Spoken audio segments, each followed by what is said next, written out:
कि काहे पीछा पड़ल बाड़ा हमारे मरल बाड़ा माथा फूकी पिया तारा दूध से कजरल बाड़ा हर के कर जगवलो भगिया गोरी कि कहाँ बुतवलो अरे अगिया गोरी कि हरी हरी ओढ़नी कहाँ छूटल कवना बगिया गोरी। ये DRS म्यूजिक इनका नहीं है, ये DRS म्यूजिक हम सभी कलाकारों का है। लेकिन तो फिर मेरा गाना क्यों नहीं आता है? चलिए चलिए, जनता सवाल पूछती है।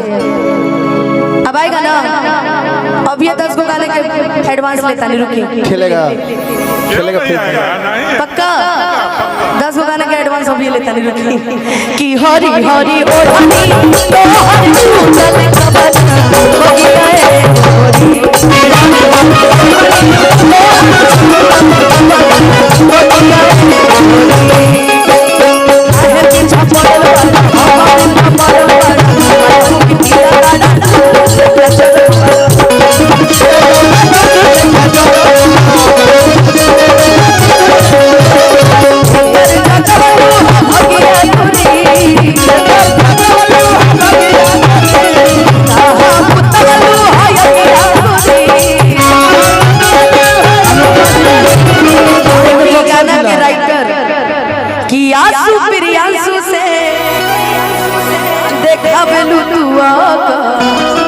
चलत तोहर खिल सवे से चौको।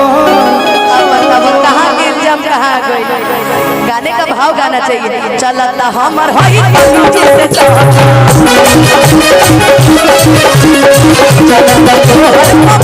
से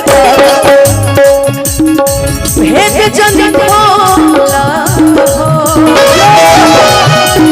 चाहे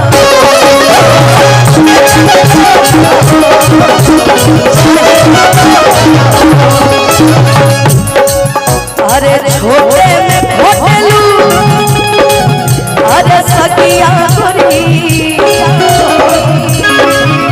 अरे एही से लागल हो अरे सगिया